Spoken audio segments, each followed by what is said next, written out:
Hjertelig godmorgen.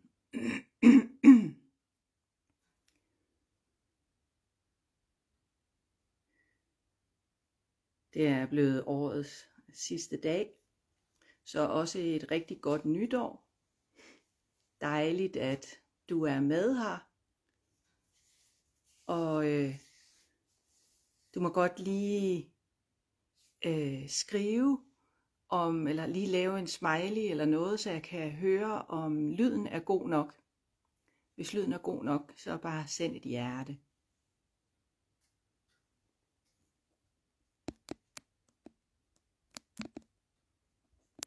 Kan du høre mig klart og tydeligt?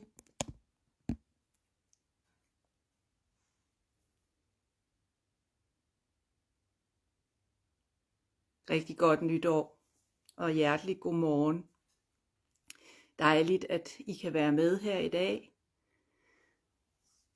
Tak. Så sæt dig godt til rette, der hvor du har valgt at være, hvad enten du sidder eller ligger. Og måske har du et lys tændt hos dig, eller en krystal med dig. Det kommer jeg lige i tanke om, at jeg også har et eller andet sted. Ja, og så bare gør dig det behageligt. Begynd at trække vejret dybt, og lad din vejrtrækning hjælpe dig med at finde ind i ro. Ind i den her dybe stilhed, der er denne morgen. Hvor alt er stille.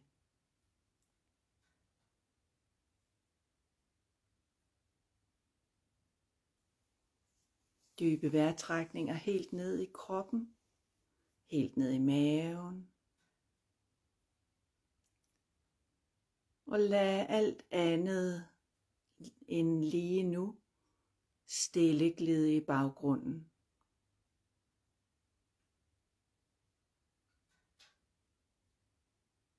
Og begynd at udvide din forbindelse, din vejrtrækning, så den rækker hele vejen ned igennem kroppen.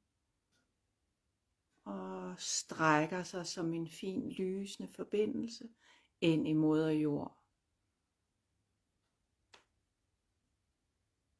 Som om du gror en fin lysende tråd dybere ind i moder jord.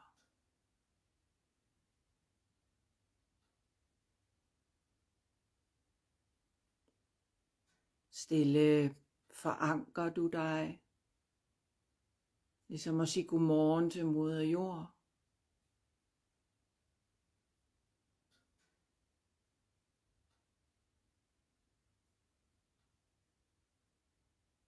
Og strækker forbindelsen helt ind til moder jords hjerte.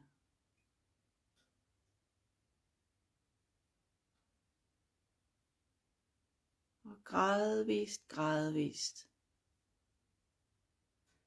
find den rytme, åndedrætsrytme, som passer til dig i dag.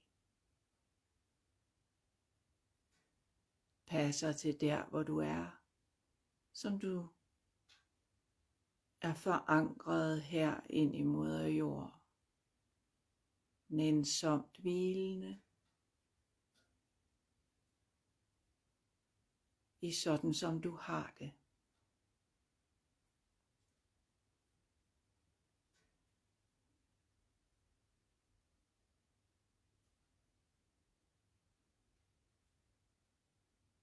Ved at sådan som du har det er ligesom det skal være lige nu.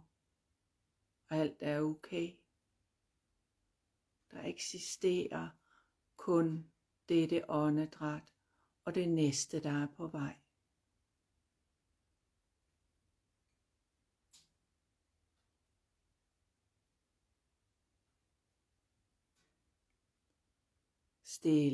Stille. Lad fornemmelsen af åndedrættet gå opad i kroppen også.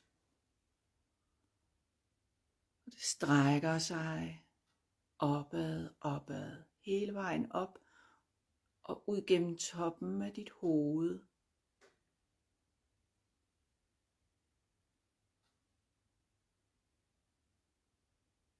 Og forbinder det med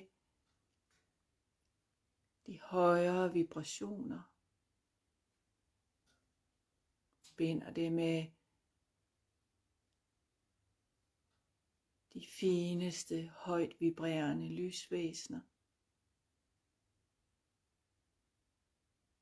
Engle, guider, stjernebrødre og stjernesøstre.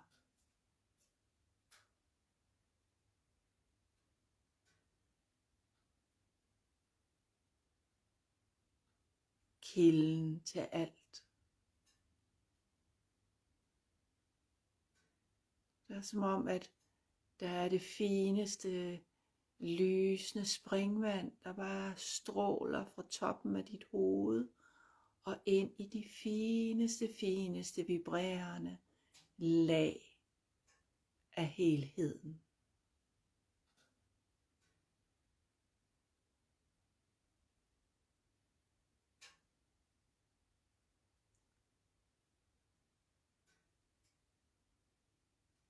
Og selvom der skulle komme en tanke, så blot registrer, at det gør der, og slip det igen og vend tilbage til dit åndedræt. Du hele tiden søger tilbage ind i stilheden.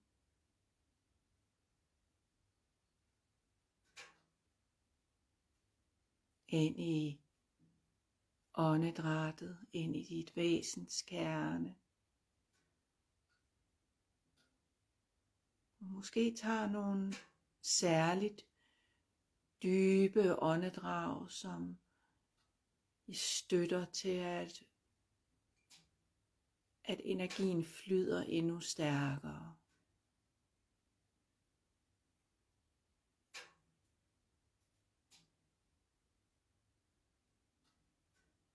Mærk dit hjerte. Og så træk vejret kærligt igennem dit hjerte her i dag. Dit hjerte, der ved alt. Der er porten til sjælens stemme.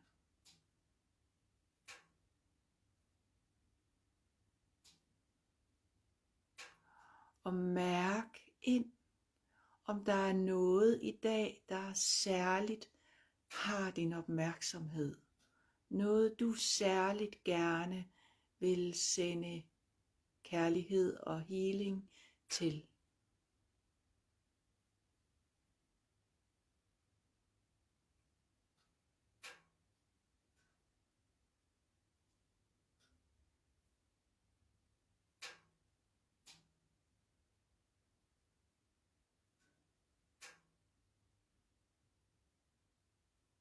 Og ligesom bare sæt en intention om, at kærligheden strømmer dertil. Bed englene om at støtte dig i dette healingsarbejde. Og vi påkalder de allerfineste hjælpere af lyset til at være med i healingsarbejdet her i dag.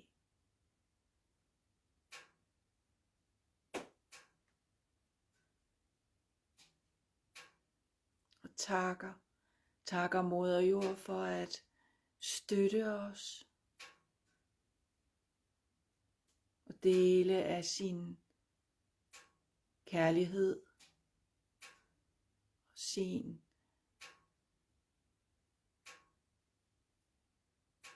ro.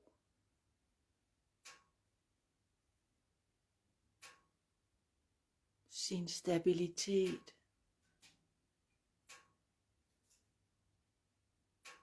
Påkalder bjergenes urokkelighed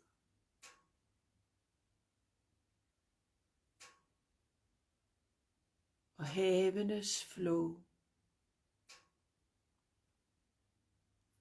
Havene, der kan være dybe og i bevægelse, og kan være stille og spejle alt.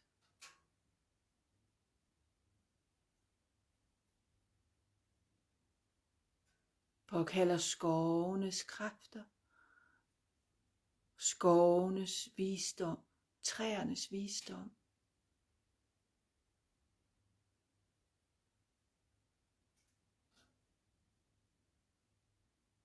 Påkalder hele naturens kræfter på dens mangfoldige måde at være på.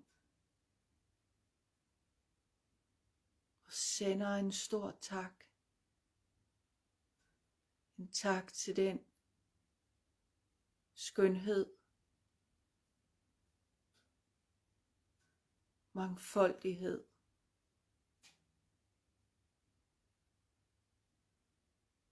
som gør, at vi har et sted at være, et sted at trives.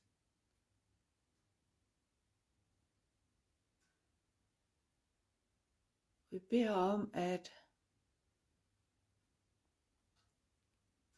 mennesker må vågne i endnu højere grad til en forståelse af, at naturen er et levende væsen. Træerne er levende. Alt er levende. Vågne til en forståelse af, at det er vigtigt at behandle naturen på en omsorgsfuld og en kærlig måde. Være hensynsfuld.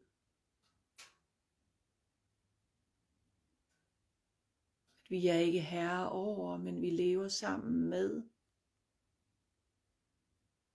i et symbiotisk forhold.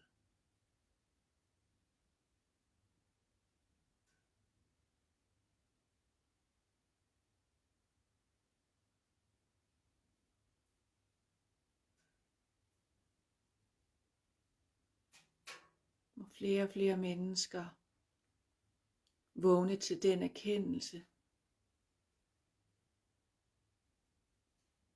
og lytte til deres indre i forhold til, hvad de hver især må have at kunne gøre,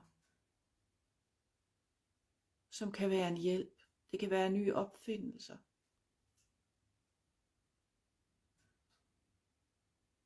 Det kan være at dele deres mening med andre, dele deres verdenssyn. Det kan være et stykke arbejde, der skal gøres.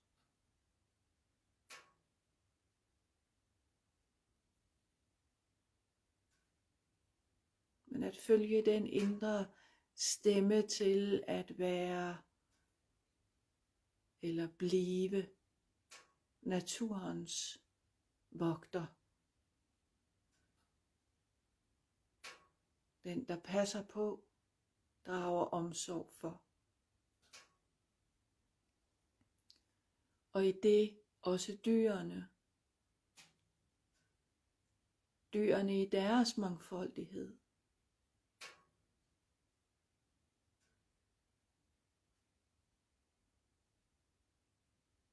Også her et dybfølt ønske om, at mennesker må vågne op til en forståelse af, at dyrene er som en udvidet familie.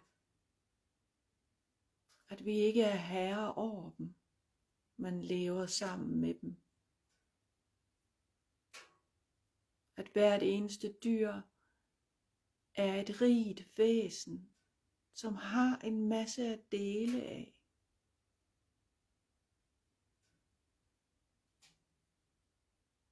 Og hvis du giver dig lov til at kigge dybere ind i de forskellige dyr, vil du opdage niveauer af at kunne kommunikere med dem.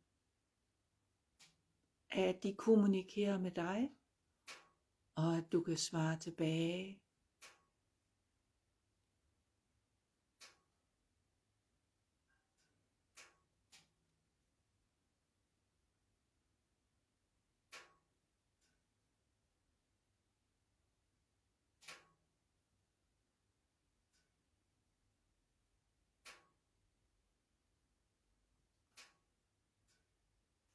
Må masser af healing strømme til alle dyr i hele verden. Alle dyr, som måtte have brug for det.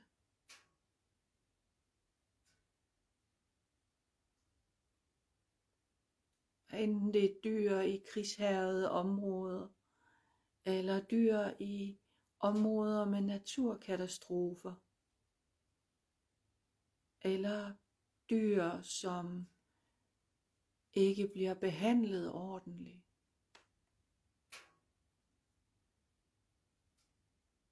Må kærlig healing strømme til dem, både til deres krop, men også til deres følelser. At de må kunne mærke, at der er nogen, der drager omsorg for dem. At de er elsket.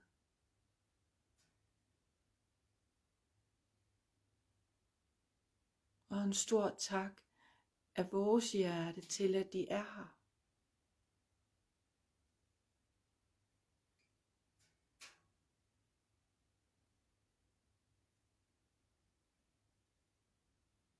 Kærlig healing strømme til de dyr, som er på vej over på den anden side.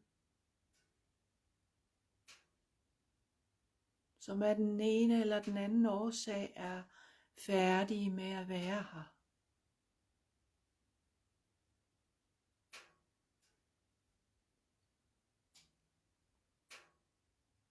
Med et dybfølt ønske om lykke på rejsen. Og en tak for alt det, som de har været på den ene og den anden måde. Der, hvor de har levet.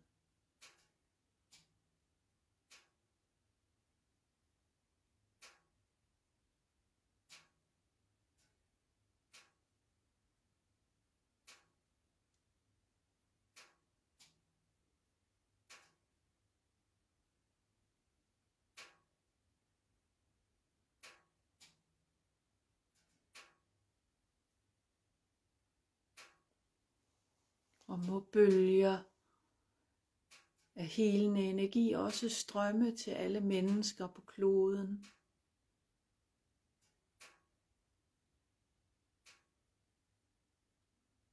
Uanset hvor de er og hvem de er.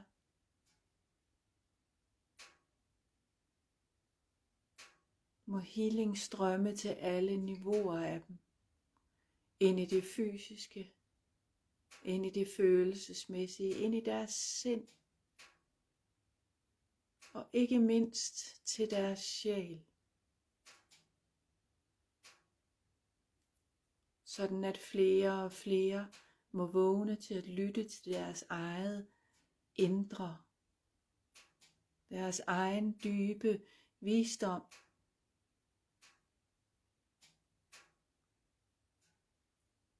Og genhuske den de er. Det fantastiske menneske, de er kommet her til jorden for at være.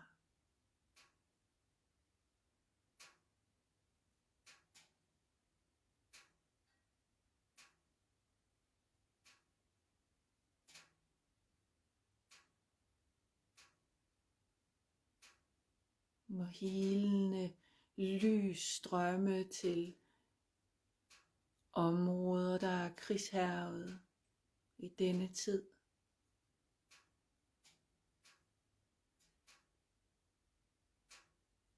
Og nå frem som en nænsom hånd, der bliver lagt på skulderen. nå frem som en støtte i det næste øjeblik. Nå frem som en ro,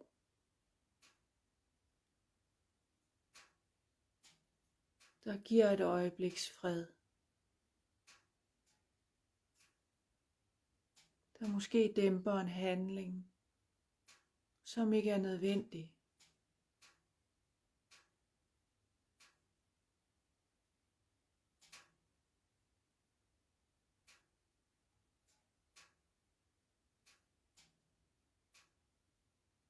Og på samme måde, lad lysende healing strømme til alle katastroferamte områder. Til alle mennesker i nød, alle dyr i nød, alle områder, der er påvirket.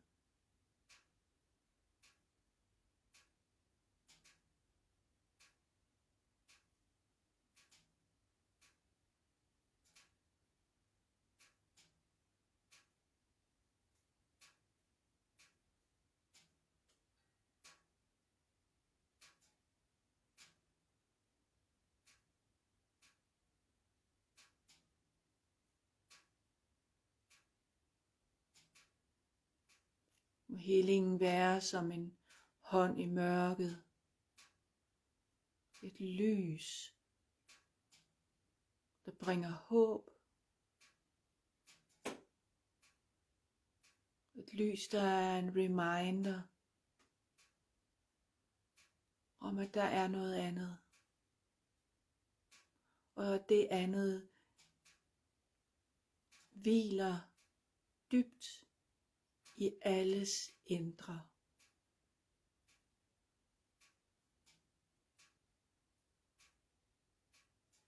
En reminder om, at når vi gør nogen fortræd,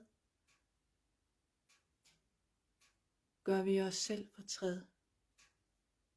At vi er forbundet evigt igennem alle tider, på tværs af tid og rum.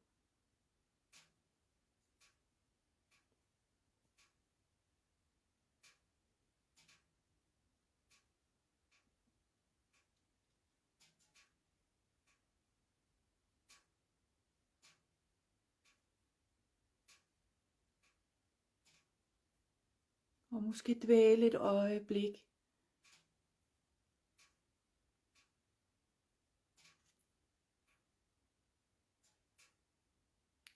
ved de kære, der er gået over på den anden side.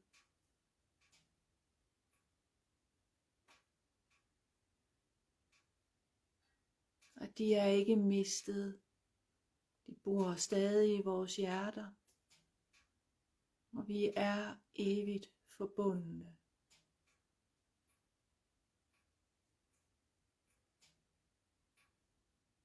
Kærligheden er evig. Og vi mødes igen.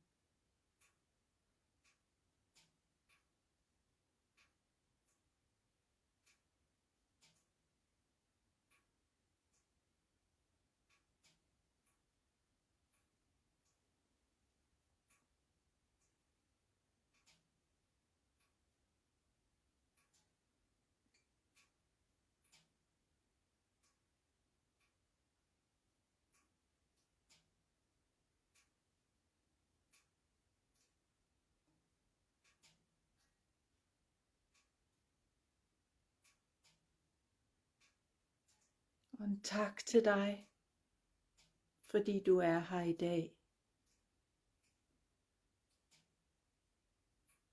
En tak til dig, fordi du stiller op og er med.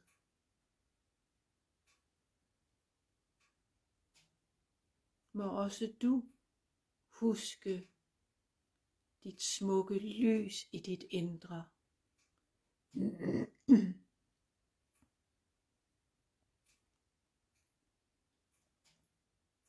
Og må du lade dit smukke lys skinne til glæde for dig og for os alle. og healing og omsorg strømme til dig og i dig og vække din egen kærlighed til den du er og den du har været gennem alle tider.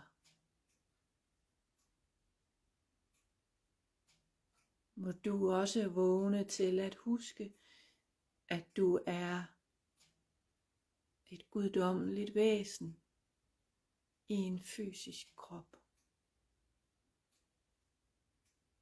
Hvor underfuld, at det bare er. Men du er også kommet for at være et lys i mørket på din måde.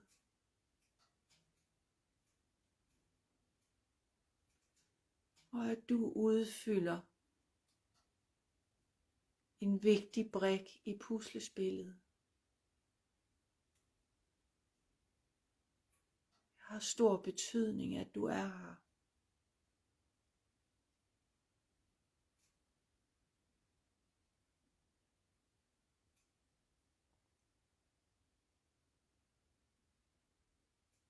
Ved at du har sat dine spor her i livet. Blot ved at være den du er.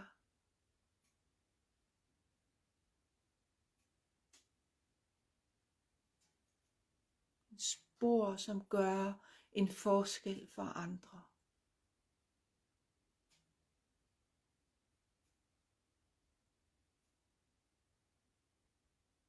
Du er mere elsket end du selv tror.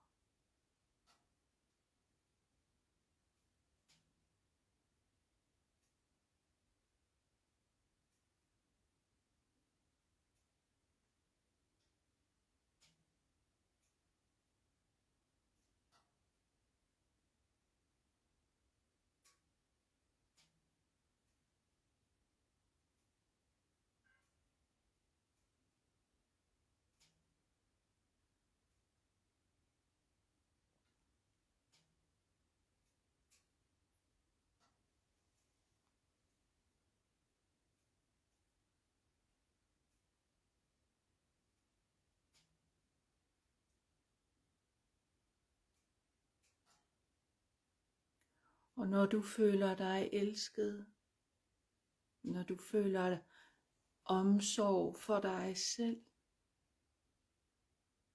vil det lys, du strømmer ud i verden, være endnu stærkere, til gavn og glæde for alt og alle.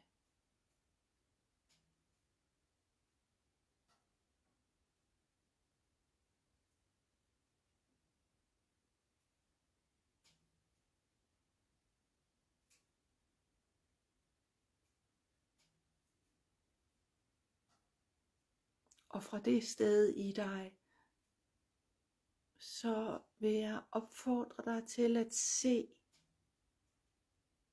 verden som værende helet. Se den her nye verden, hvor der er fred.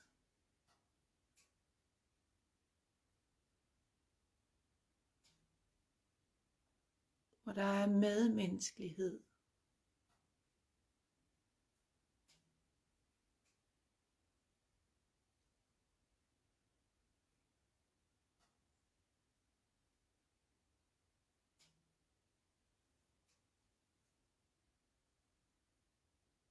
Hvor vi går i verden med åbenhed i hjertet, kærlighed til dyrene, naturen, den smukke planet, som vi kalder hjem.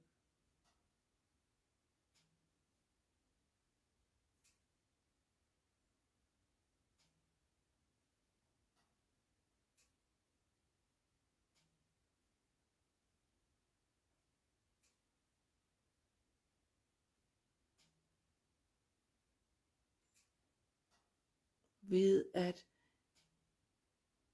din vision,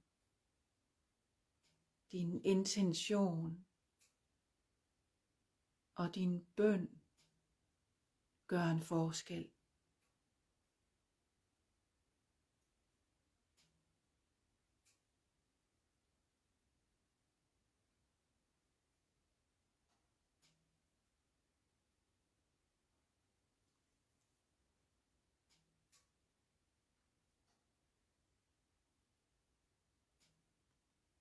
Så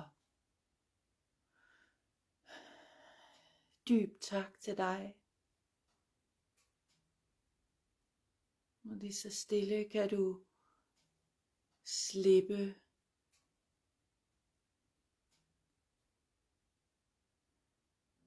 din opmærksomhed igen. Og vende tilbage til en opmærksomhed på din vejrtrækning.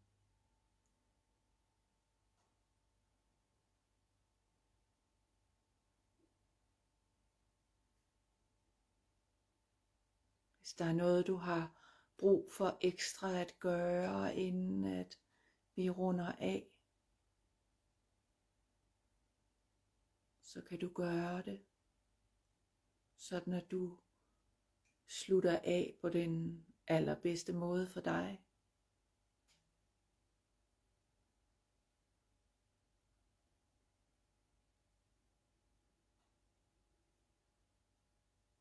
Jeg sender en dyb tak til alle de hjælpere, der har været med.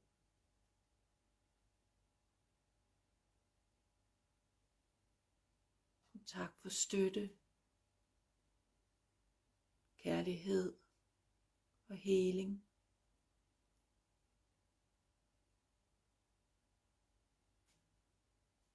Og en tak til os her i det arbejde, som vi gør.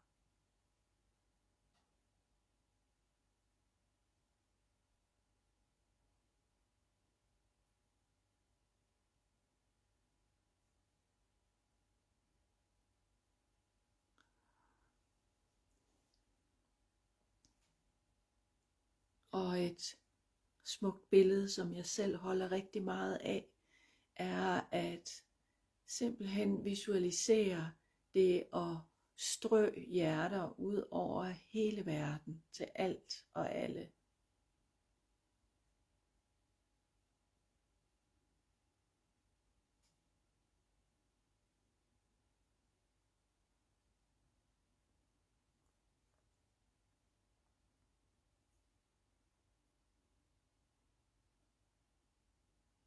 Og med det lige så stille forbered dig på at skulle til at vende tilbage.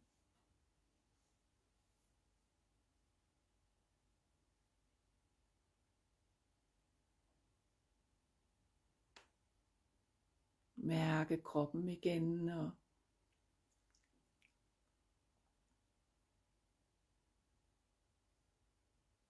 gør din vejrtrækning lidt dybere. Mærke dine arme og ben og hele resten af kroppen, og måske begynde at bevæge dig lidt.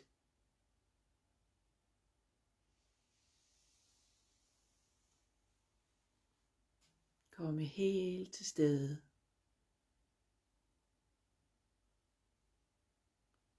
Helt til stede. Bare tag den tid, du skal bruge til at vende opmærksomheden udad igen.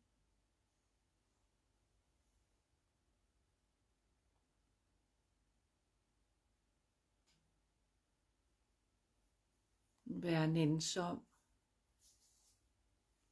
Og når du åbner dine øjne igen på et tidspunkt, så blot gør det meget blødt, så du stille og roligt kommer tilbage.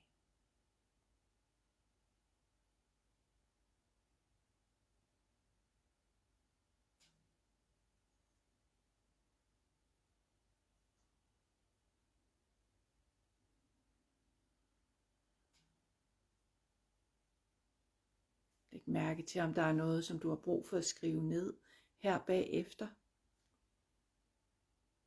Hvad der er et eller andet, der er dukket op.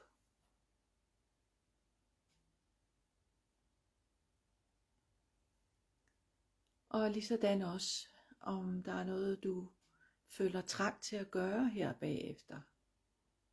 Og følg endelig din indre indskydelse.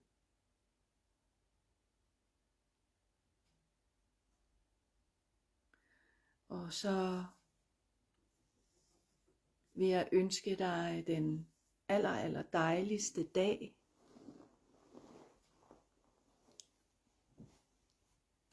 På alle mulige måder. Og ikke mindst et rigtig godt nytår. Så tak for nu, og tak for dig. Og vi ses igen. Hej.